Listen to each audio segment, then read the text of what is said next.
In this lecture, we're going to continue with more risk management assessment and strategies. The exam always assumes perfect world, meaning we have the buy-in from senior management for our risk management. They think what we do and the whole process is a great idea. It's something that the enterprise needs. But for us to go through this process, we need to clearly understand what are the acceptable risk levels. What kind of risk appetite does our organization have? And remember, that is set by senior management. If we are in an organization that has done this 50 times, then we most likely have the right processes in place. We have identified our assets. But if this is the first time, there's going to be a lot of legwork here. Because if we have not identified our assets, how are we going to protect them? So assuming this is the first time we do it, we're going to spend a ton of time identifying the assets. And here, it's important to understand an asset is both something tangible and something intangible. Intangible just means that you can physically touch it. It's our equipment, it's our facilities. It's all the physical things that we need to function as a business. The intangible ones are the ones we can't touch. That is the data on our systems, our trade secrets, our reputation. Everything, again, that we need to function as a business, but you cannot physically touch. Let's say we do risk analysis on a specific server. Then we need to figure out how much is that asset worth. The physical, tangible object, the server itself, how much did we pay for it? What is it going to cost us to get a new one? After we bought it, how much time and how much effort did it take to get it ready for production? How important is this server in our business? If the server got stolen, how much would it be worth to a competitor? How much have we spent maintaining and protecting the asset? And are we going to incur any financial losses if the server is no longer there? If, for instance, that server is our e-commerce web server and we now lose $100,000 a day because we can't do e-commerce, well then that is a loss. What if the server contains customer data? Is it protected well enough? If we lose it, will there be fines for losing that data? What is it going to do to our reputation?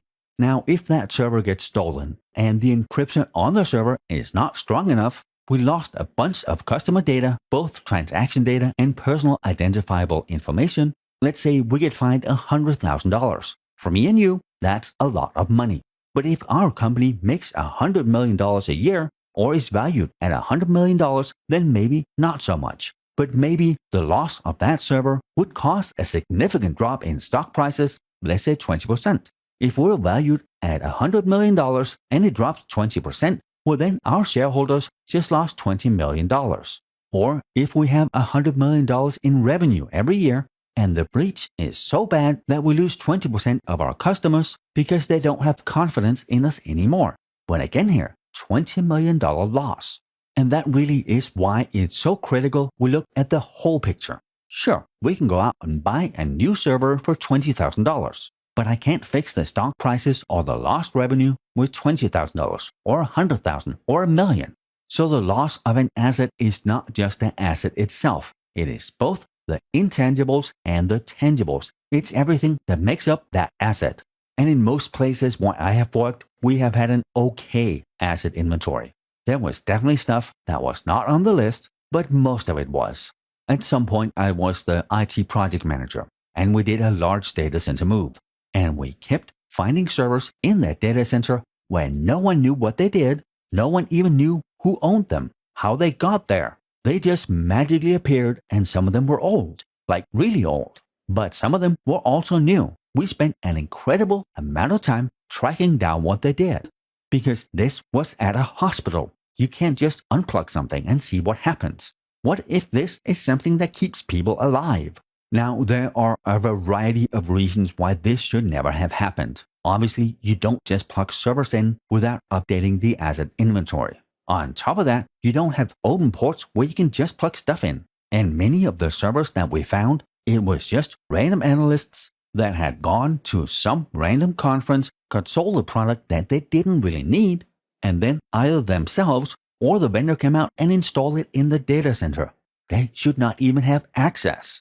The only people that should be in the data center should be the data center or server team and not random analysts. So as you can hear, I feel a little bit sore about this. We did manage to track down every single owner for the systems and figure out what they did, but it did also give me multiple weeks with 80 plus hours of work time every week. Now, let's talk about risk assessment. At this point, we have a clear picture of all the assets that we have. We have identified our risks, and now we do our qualitative and quantitative risk analysis. We also do our risk register.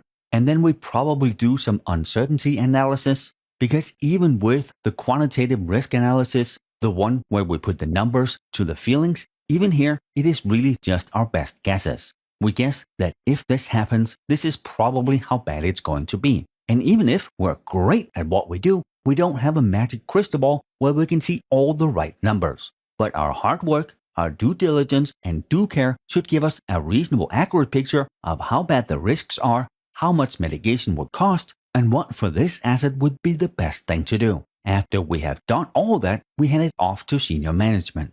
Now, what they do with that information is entirely up to them.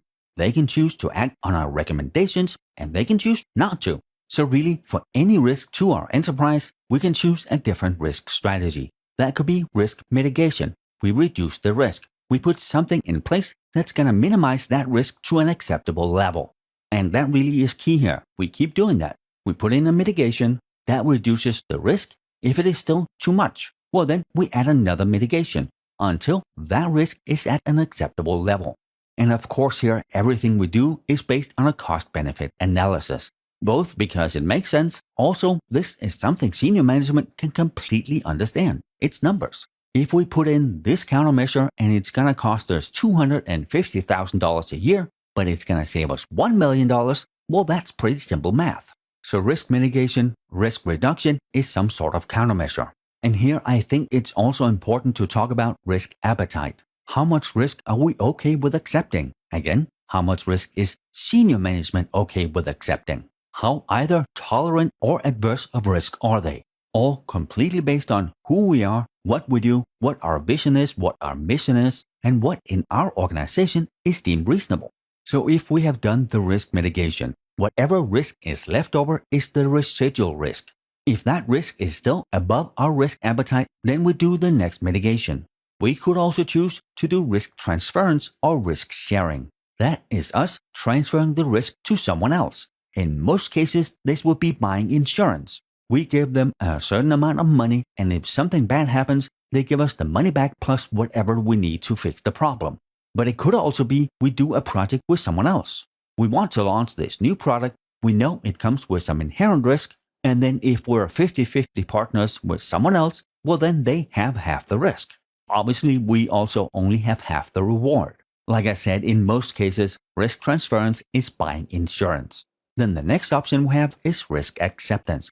We know the risk is there and we accept it. We don't do anything. We have done our due diligence. We have done our due care, but we know that that risk is going to cost us $250,000 a year, but the countermeasure we would need to mitigate the risk is going to cost us $1 million. Well, then we probably just live with the risk.